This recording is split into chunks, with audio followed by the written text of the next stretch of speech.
Good day and welcome to today's one-on-one session with the Minister of Parliamentary Affairs and Governance, the Honorable Gail Teixeira. Minister Teixeira, welcome to the program. Thank you very much for Um, having me. Thank you, and we're pleased that you're here. I'm your host, Shaquille Bourne, and of course, today we'll be discussing all things transparency and governance related. Uh, how important, how important rather, is good governance to the work of the administration? It's a critical component of democracy, and we are a government that's based on the Constitution and the laws of Ghana and the constitutional rule of law. And therefore, the areas of good governance relate to transparency, accountability, inclusion, participation. These are all the fundamental areas of governance. So it's a critical component of how our government operates and something we're achieving to improve and keep enhancing all the time. Now, Minister, recently the opposition leader in a recent interview in Canada spoke about a multi party consensus for major projects. Uh, this form of shared governance, while not a new idea, was not necessarily done while his party was in government. How do you view these statements? I think that Mr. Norton is grasping at straws. The Clearly, the Constitution that was amended in 2001 provided for a level of power sharing between the leading opposition and the president regarding constitutional post holders, their appointment, and constitutional bodies, their appointment. And in the first effort to do it this year, it has bombed out. He has done everything to avoid dealing with the names of persons presented by the Parliament that had unanimous support at Parliament, as well as the names presented by the President. So for me, the proof is in the pudding, Yeah. right? I judge someone from their actions, not what they say. And so the point is that the the one huge area of constitutional appointments and constitutional commissions so they can function. Look at the Judicial Service Commission, a critical commission. Parliament approved a name, the President gave a name, and he avoids completely dealing with that issue. So the Constitutional Commission expired in September 2017 and is still expired up to now. And this has to do with the appointment of judges. So, the Mr. Norton blows hot and cold as far as I'm concerned.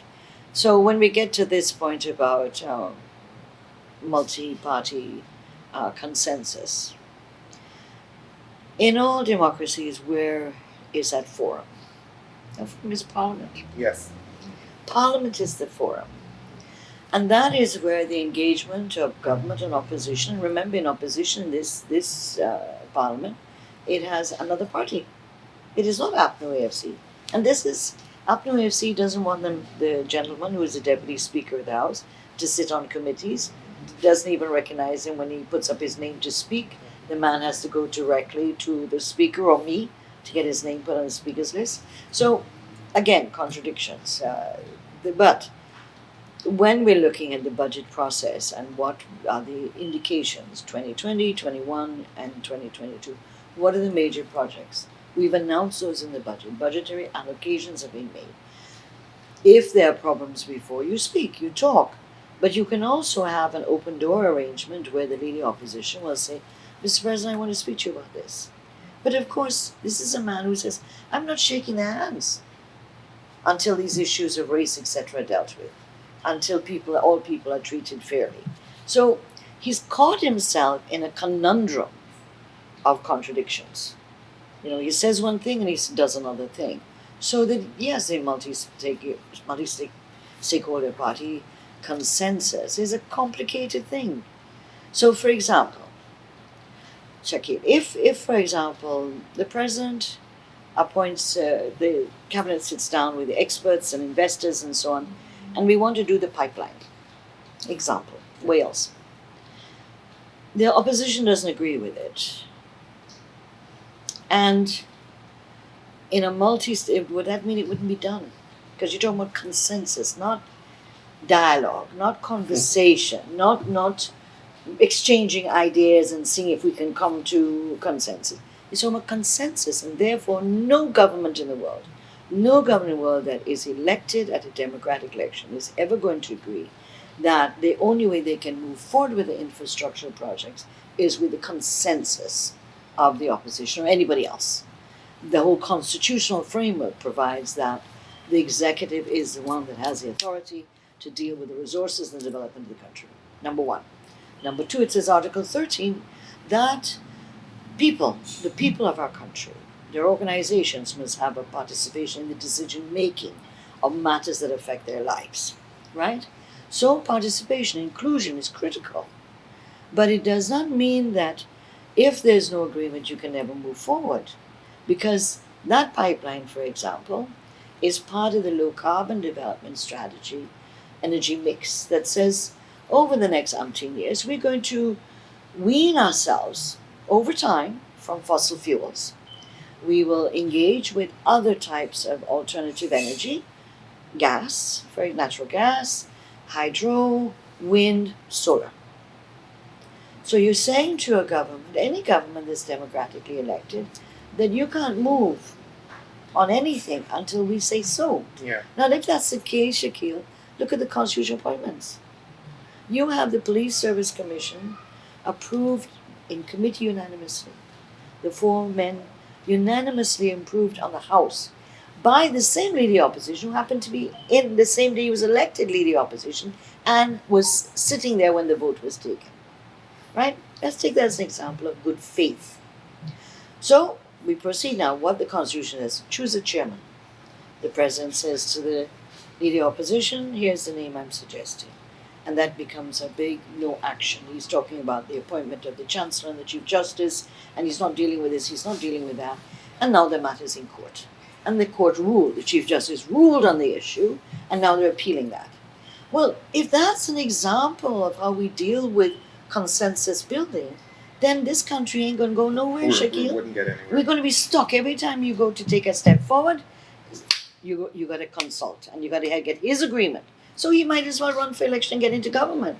If that is the position of the leading opposition, get into government and then you will make your decisions. There is room always for consultation, always. But there must never be a position that any government that's elected is prevented from moving forward with what are transformative projects to help the country. Yes, there are issues that if there are violations of rights and there are violations of this, they're the courts, the Constitutional Rights Commission. These are avenues for redress. But you can't say to a government, and certainly, as you know, when they were in government, none of this happened. I mean, again, contradictions. I don't know if the APNO AFC has amnesia or they have very convenient memories that just block out what they did. So in the 5 years, you had laws come before the Parliament, no consultation. In fact, you had the Prime Minister at the time suspending the standing orders to have the bill debated first, second, third reading one day. Rushed. And these were big bills. So the cybercrime one, which made it that if you, that sedition, which had been removed when we got into government in the first government of the PNP, sedition was on the books. It was removed by us in the 1990s, the first government, and was out of our law until it was reintroduced under the Cybercrime Act, right? You have the Anti-Terrorism Act that has 10 times death penalty, 10 times in the bill, no consultation. So the issue of, their memory, they brought, as you may recall, that when we were in a minority government, they cut our budget by 90 billion, 2012, 2013, and 2014. What impact did that have on our people? What did that impact it had on the programs for agriculture, for roads, for housing, for our Indian development? It cut all of that, including, remember, they were cutting the salaries and all those things, right? So they have, the opposition has the power in Parliament to do these things. And they used it in the 2011 and 2015. In government in 2015, 2020, not one motion we brought, not one amendment of the bill we brought was approved by them. Everything was thrown out. Even as, remember, the Walter Rodney Commission of Inquiry. which had started under President Ramachar, and which Mr. Granger abandoned. And when I demanded that the report and the motion come to Parliament and debated it, and calling them, look, they're basic recommendations to improve security, improve trust in the society. Things we can all agree on. We can all agree. This is non-partisan issues. Yeah. This is what the direction we should be going in. Defeated. We had to bring back the whole thing into Parliament to now ensure that the report is now put on the Parliament website, that this government agrees to the recommendations of that. So the issue is that Mr. Norton, as I said, blows hot and cold, but he cannot respond to the things when they were in government in the 2015-2020, and he can't absolve himself from that. And this party doesn't wish to. So when we get to some of the other things he's advocating, they're actually not quite different from Mr. Granger. They're actually fundamentally not different from Mr. Granger. So that there is a commonality of views or philosophy between the leading opposition, Granger, and the APNU AFC. They haven't fundamentally changed at all. No. And let's turn to a bit about 2020. We know that Ghana's democracy was tested heavily, and the entire world basically reported on that. Yes. But the strength of our institutions and leaders were able to hold the government at that time to account. Right. How has the PPPC administration been able to achieve inclusion effectively, especially when we speak about the equitable distribution of resources in Ghana? Yeah, I think, well, first of all, two things in that. The institutions that in the 2020 period of the post-election that were resilient. Judiciary was resilient, despite differences of views, despite difference of decisions. The resilience of the judiciary to defend the Constitution. And that's what they're asked to do all the time, and they did it. The issue showed that the GCOM was an organization that was porous to control by actual GCOM officials and the then government. And the government also then was at that time violating the Constitution in a variety of ways. What we have now, I think, from August 2020 to now, is a series of measures to strengthen the judiciary, the justice sector reform, the criminal justice sector reform, to strengthen the ability and the capacity of the judiciary to do their mandate. You have the legislature, complicated. Has had its fair share and I don't think Shakila is going to go with. To be honest, I think we're in for more kind of that behavior, and then of course you have, as you know, the suspension of the 8 people, and they've run to court. Now that's an extraordinarily interesting case, because the judiciary, the 3 branches of government, are not supposed to intervene on each other or interfere with each other. So we're very interested to watch how the judiciary deals with that issue, because the Constitution talks about the Parliament regulates itself and regulates its behavior. Rules, right. So, but the issue of inclusion and participation. So I think that there's been work in strengthening the institutions, strengthening the ministries, their systems, manuals, all these things are important, because systems are different from individuals, and that you want things to work properly. Laws have been amended. We have clarified a number of laws where there may have been ambiguity. We're bringing the electoral reform laws, the ROPA and the registration, when we return to Parliament, and we're having a big consultation in October with civil society to look at those amended provisions. Then we have, one of the issues of inclusion and participation is that one of the elements has to do with information sharing.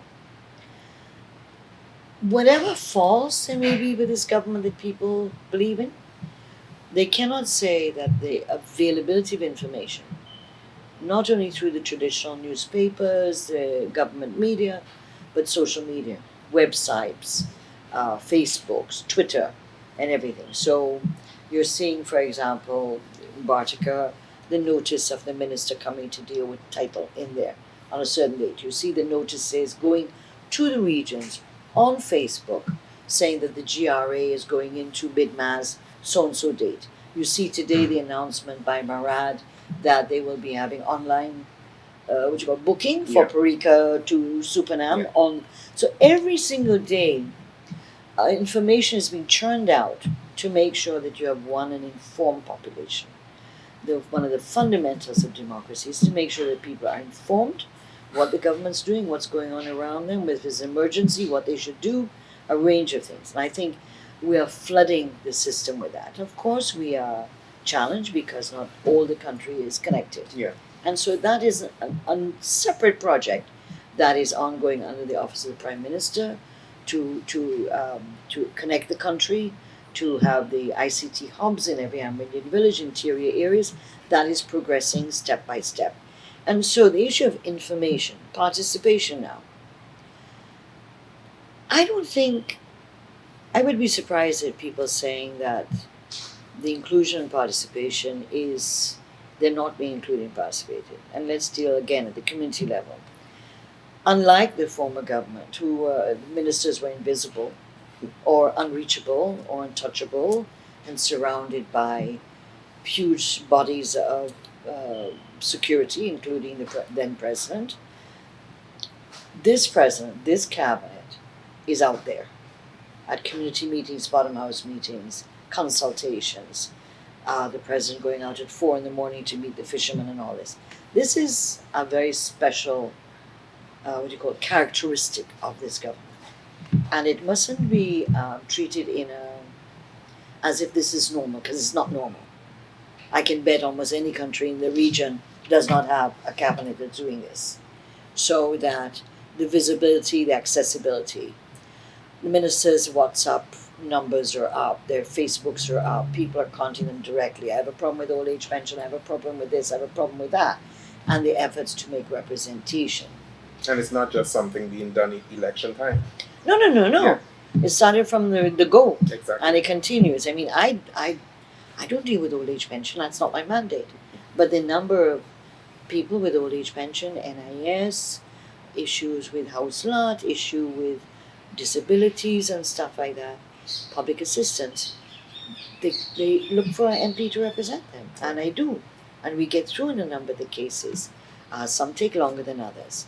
But the issue that each minister has been instructed by the president to be responsive, to take people seriously, and to represent them as best as you can. There's some issues that need to go into court, Yeah. battles between people over land. Yeah. We can't deal with that. But the issue is that the inclusion and participation, this issue that has been raised by Norton, that first you're not including and participating, yet when you go to villages that somehow in Mr. Norton's mind, they have a transport on. And I believe that there's no transport that any political party has on any part of Ghana. That's my belief. And so I don't believe we have a transport on any part of Ghana. That is our workers' political parties who represent people, and we do the best we can. So Mr. Norton can't get his cake and eat it all the time.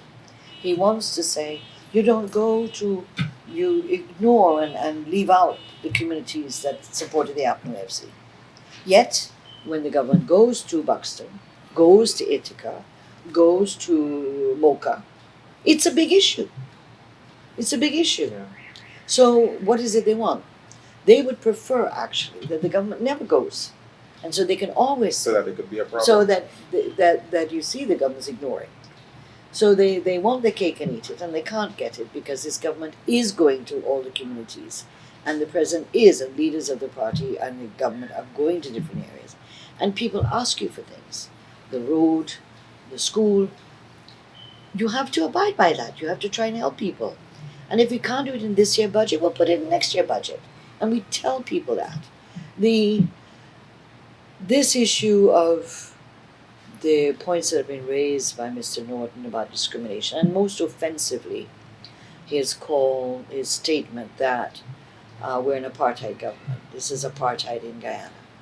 Well, you're young. You didn't grow up in all the struggles to end apartheid in South Africa. Yeah. I did. And therefore it horrifies me that a so-called responsible leader would make that accusation about our party in his country. Apartheid is institutionalized racism, institutionalized by law, by systems, by measures, to make one set of people be unequal to others. He knows that. He says he's an international, what do you call, specialist in foreign relations.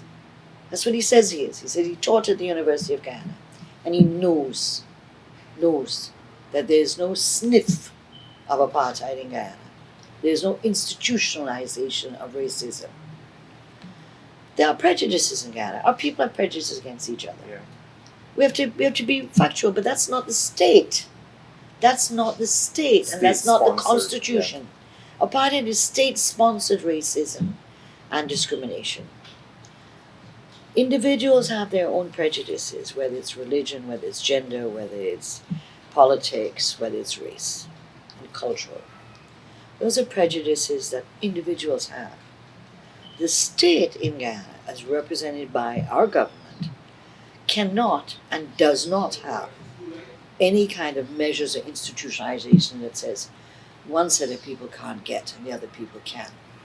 What we do have to do, though, Sakil, is to right some wrongs.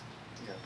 So when we look at what Mr. Granger did in the 5 years, fired 1,972 Amerindian community service officers, fired 7,000 sugar workers, not all were Indian, and fired about 2,000 odd public servants. Filled it with their acolytes.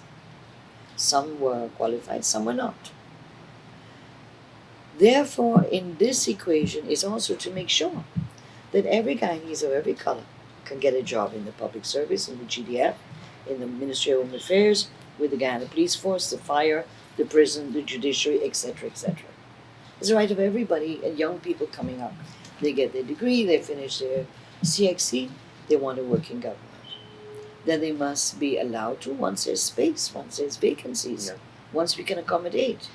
And so this issue of the mantra of Mr. Norton about apartheid and racism, he talks about the use of natural resources as a way of saying that this is not inclusion, this is not participation, we're not dealing fairly with resources.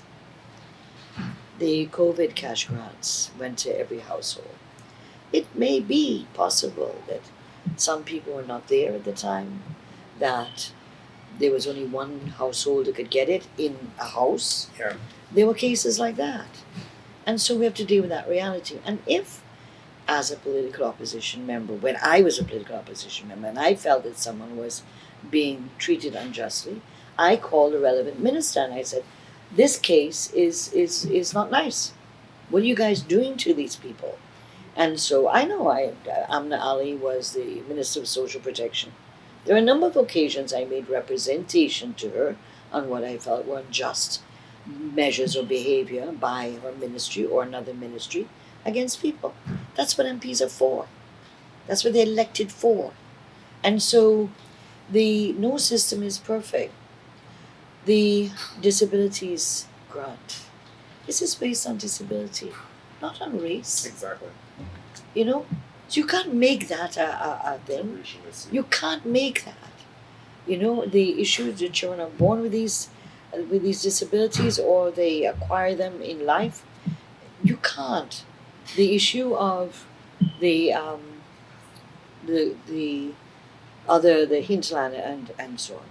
I know in the region I represent, which is Region 7, we went to areas that I know no Apnu person ever been into in terms of the COVID grant.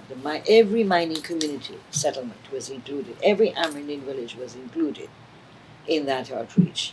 And so we went everywhere to all the communities. Didn't matter what color they were, didn't matter what they did. Once they filled the criteria, there's a household, and they would get it. So the issue of housing. Under their regime in 2016, people had paid for their house lot before. Were told by the Ministry of Housing, you got to wait. You got to wait a year or so before we give you a transport and we'll decide about that. Other times, people waited. That's why we have this backlog of over 68,000 applicants waiting, and you're telling us that you were fair. First of all, they weren't doing their jobs. Forget about not being fair. But you're talking about 2,000 applications you're dealing with a year, and we're dealing what 10,000 a year. Same government structure. Same structure, same majority, yeah. same people, Yeah. right? And so the issue of housing, which I think is the jewel in the crown for our country, it is a model housing program to give particularly low-income people land and housing. It is a way of creating new communities, of breaking with unintentionally, when we started, this was not the purpose, but 2015 we realized, shoot, because people were moving regardless of their ethnicity to new settlements, new communities. And that's a good thing for us because then they learn to live together and they don't have some of the same, hang-ups as from the old villages they came from, that came out of the violence of the 60s, for example. And so these are good developments. The fact that women, regardless of race, are able to own property in Ghana. They're not married, they're single parents, they're able. The number of women who own property in this country through the housing program is a phenomenal example for the entire Latin America and the Caribbean. It doesn't exist anywhere else. So if I'm going to say that these resources are not being shared, well, who isn't getting? Who isn't getting? You have the cash care program that went to every region, every school in Ghana. What was the criteria? The child must be registered in school. That was it. And so why make all these initiatives doubted? As I said, there's possible in everything you do. There is a percentage that will feel dissatisfied, that may have fallen through the cracks, somebody did something wrong, some people got lost, whatever.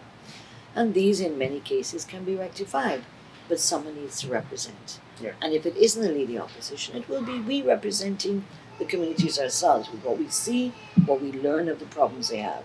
So I think that if he is trying to prove a point, then he has to be able to show. He can't say that, Indo-Guyanese are taking over the public service or whatever. The fact that the majority in the public service have been one ethnic group, and if it is 20%, 25% other groups, what's wrong with that? Aren't we all Guyanese? Aren't we all allowed to be here? We've chosen to be here. Many people have chosen to live outside, but most of us, we're here, and we don't see ourselves going anywhere. Yeah. Particularly with what's going on now in Ghana, particularly with the future Yeah. of Ghana. The young people like yourself have more to be cautiously optimistic about than any other generation in our country. No other generation has been able to feel this energy, this hope that we see now. It has never happened before. We've been sucked under by political conflicts and ethnic insecurities, and sometimes in the years of trying to make accommodation with the opposition, whether it was headed by Hoyt, by Corbyn, and now Harman, or now Norton. Sometimes we have slowed down the pace of what we're doing, and sometimes got entangled in like a never world where you couldn't resolve, and so you're stuck, you can't move. That's not going to happen this time. We're not going to be dissuaded by bringing out these transformative projects, and many of them are publicly available.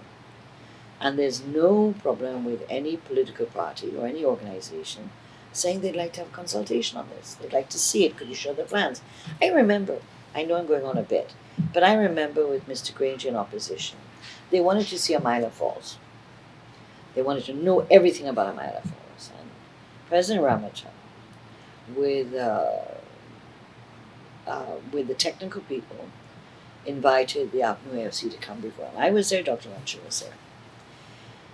And the technical people did a whole PowerPoint presentation on Amila and where it was going and how much it was going to cost and blah, blah, blah, blah.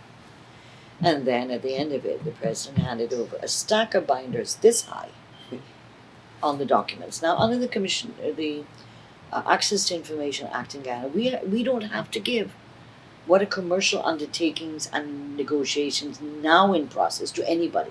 Yeah. That's internal. They were given to them. I remember Mr. Greenwich being told by Mr. Granger to fetch out the binders. And I must say, I had a little laugh because you couldn't see him behind the binders. But they had it all. Yeah. All the maps, all the what you call costings, everything. Full disclosure. Full disclosure. But they still went in Parliament and twice defeated the bill that would allow the miner to go ahead. Defeated twice the bill to do with increasing the debt loan, the schedule level, so that we could go ahead with it. So what are we going to talk about a miner now? Are we going to go back and say, are you going to agree with a miner now? Yeah. Well, they're not going to. They can't take skin off their nose to do that. They've gone too far down the line attacking it to reverse. A point of no return. Yeah, and you know in politics, politicians have to learn that you never burn all your bridges. And they've burnt all their bridges. Consistently they burn all their bridges and then know how to cross back over. And then talk philosophically about having a multi-party consensus arrangement. You know? So I'm not saying there isn't room for consensus building or conversation or dialogue.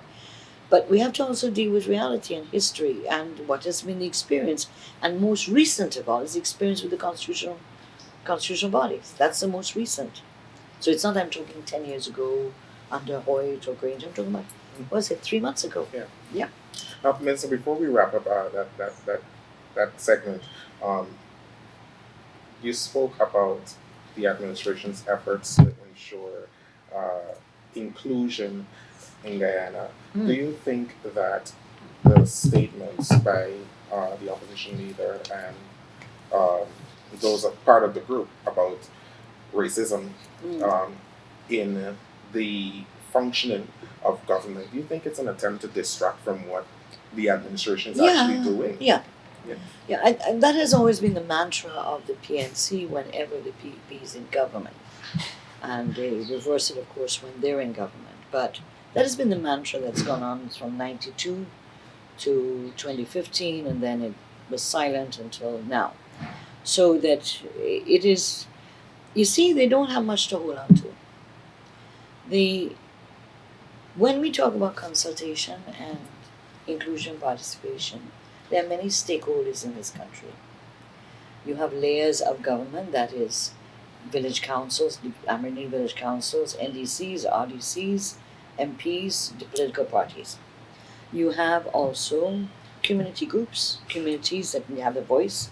Then you have the civil society bodies, the religious bodies, Christian, Hindu, Muslim, trade unions, private sector, labor, women, Amerindian organizations, youth organizations. These are all part of the participation inclusion.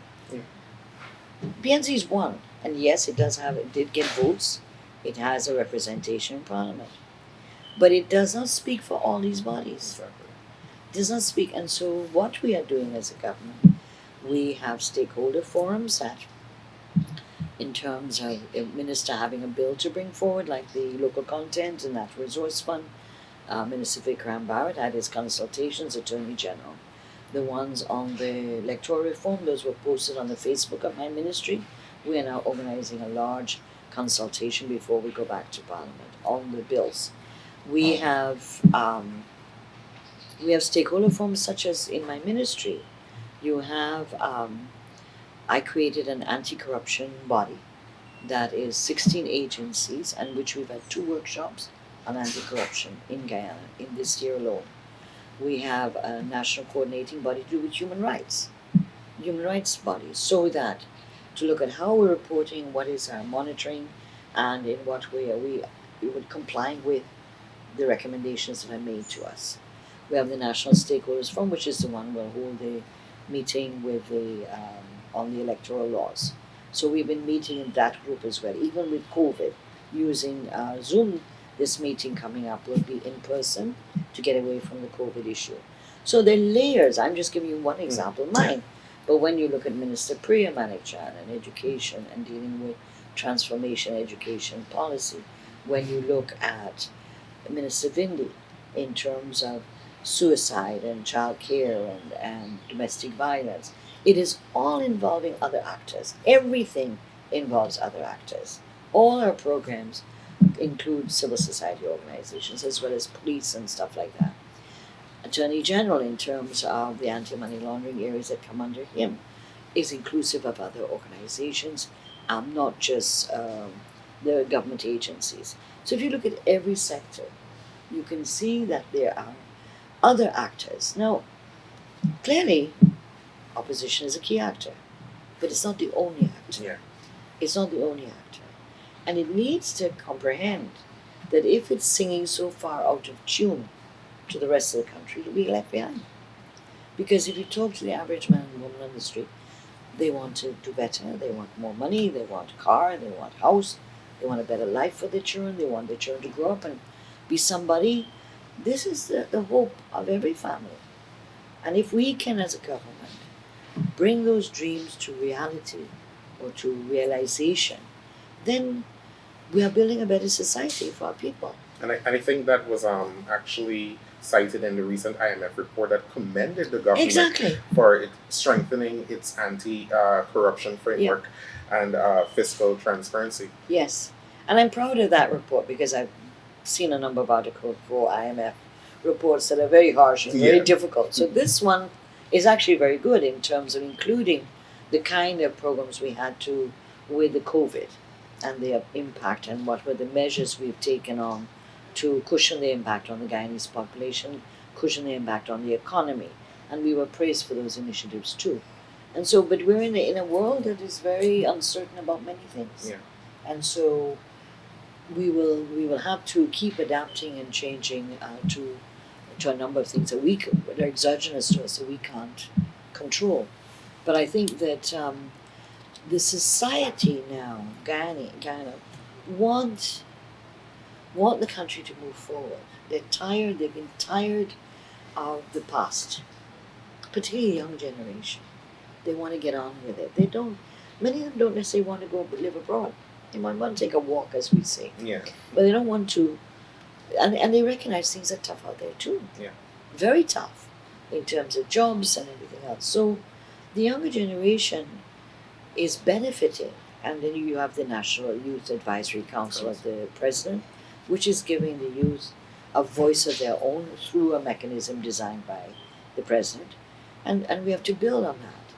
These are initiatives to build inclusion, participation, and areas of what I call spatial opportunities for people to engage, but not always to agree, Yeah. but to engage. Because we in must a disagree, Minister. Yeah, but engage in a respectful way, Yeah.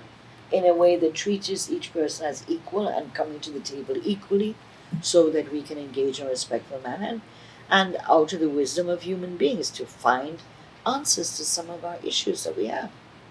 But this name calling and trying to castigate a whole set of people under the rubric of apartheid is absolutely unhelpful and certainly not real. Yeah, it's not going to get us anywhere. No. It just makes mockery out of the lived experiences of persons, particularly in South Africa. Absolutely. But Minister, let's turn to LGE before we conclude. As it relates to the voters list, can you please explain the views of the government on the way forward, and whether the calls by the opposition are intended to derail local government elections? Well, I mean, a number of things to do with local government elections are outside of us completely. That's GCOM and how it will manage elections. The Constitution makes them the body to manage, regulate elections. So the determination of time and when, we have nothing to do with that.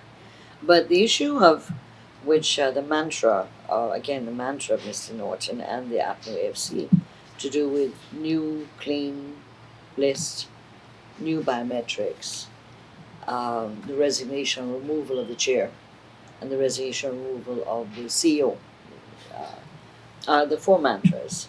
And I think, yes, it is the first two have to do with trying to explain to their supporters why they lost the election. The second issue, all four together are sinister in the sense that they are focusing on disenfranchising voters, particularly those that are overseas. And so when we look at 2020 election, all the analyses done by the observer missions, not one of them says that the list was the problem. The list was not the problem. Nor was the biometrics the problem. What was the problem was the GCOM officials who refused to declare the statements of poll and the results as they came in. Yeah. That was where the problem was, in collusion with the GCOM officials and the former government. So there was never been an issue that the list was a problem. In countries where you have continuous registration, especially in the Caribbean, it is not unusual for the list of voters of those 18 and above being relatively high to the population. So Mr. Norton claims 90%, it's not 90%. The relativity of the voters to the list population is approximately 70%, right? Now, in all of the studies that have been done, it shows that in some cases the population includes non-resident persons who cannot vote in the elections. It also includes persons who have died, persons who have renounced their citizenship, therefore they're not entitled to vote, but they're still on the voters list, and obviously they would not be allowed to vote. So the issues of this, what do you call a boogie? Mr. Norton is quite good at creating boogeymen, and one of his boogeymen is a clean and voters list. There has not been one issue to show that the list was a problem. Now, let us say that the 600 people who are on the list, and you have 700,000 population. If, for example, at the 2020 elections or earlier, you had about 599,000 voting, you'd say, something a little bit fishy here, right? But 2011, where Mr. Granger and the AFC, the two parties combined, had one seat above the government. The 2015-2020 list and the 2020 list are all the same list. And that in fact, at no point, although you had 600 on the voters list, in 2020 it was 400,000 that voted, right? In the previous year was also 400,000 that voted. So the issue is that the measures we have in place at the polling station, the folios with the people's photograph, their biodata, voter place of residence, etc., where they live, this checks and balances that go through, the scrutineers from polling agents from every political party have a right to be there, and if someone doesn't look like the folio, they can question the presiding officer. They check the people's fingers to see if they've voted before. They have to produce some form of whether their passport or their ID card or whatever. But even if they don't have any of that, they can be allowed to vote with their photograph looking the same. These are measures to prevent fraudulent voting, rigging, right? So that there's nothing in the 2020 election or the 2015 election to show that there was these multi-voting and all these strange 200,000. Zero report from the observers, actually. No, and the observers did not. Exactly. And in fact said categorically, the CARICOM observer mission categorically said that this was manufactured. This was manufactured by those elements. So the clean voters list, we obviously constantly want to make sure the list is sanitized. And therefore the amendment we're bringing on the registration list is to ensure the commissioner registration on a regular basis makes it part of their duty to ensure that those who are dead are removed. And the only way you can remove a dead is by a death certificate that's issued by GRO. So the systems you have in place are good. The voting at the place of poll, that was something we fought about in 89, 90, 91. The election was postponed twice to get that piece of legislation in and to get Hoyt to agree to it. Voting at the place of poll is sacrosanct. Once you can collect those and you vote and count at the place when you get a statement of poll, that was the resilience of the election machinery, of the election of 2020. It was the statements of poll were what was saved democracy, Yeah. and the recount, of course. So that this issue of clean voters and the biometrics, I believe that Mr. Norton, we have biometrics for fingerprints, for face. If he wants to include now biometrics for the iris, for your eyes, in what way will that help the voter? Because sacrosanct in all of this is the voter's right to vote, Yeah. unimpeded. And so measures must be placed to make sure there's no rigging, no fraudulence, no multi-voting. But also, we cannot put impediments in the place of the voter. So you add on what new biometrics you want to put in? The only one I can think of is the one with the eye, like when you go to U.S. immigration. Yeah. You know, that's the only one I can think about. I don't know what other one. But will that? So if you don't have a machine in some part of the interior, they can't check your iris. Then what happens? You're not allowed Essentially to making vote. it harder for people to vote. Yeah, and the point is that you cannot, and I think that is the whole strategy. Of course, is they want a new voters list, they want a new house-to-house registration, and they want to new biometrics. And it is not the intention, I believe, is to strike off people from the voters list. You know, the court ruled in August 2019 that there's no residency requirement in our constitution. It was there in the pre-independence and there when before we brought the 1980 constitution, and it was omitted in the 1980 constitution deliberately by the then government. That's Mr. Burnham. So there's no residency requirement. You're Guyanese, you could go and live any part of the country. You get registered if you want to come back and vote there, or you can change your address. If you're overseas, you have a right, and you're on the list. If you want to spend your money, you will have a say in the elections in Ghana, then you got to catch your flight, pay for your flight, and come home, and do it. But the majority of those overseas don't do it. Exactly.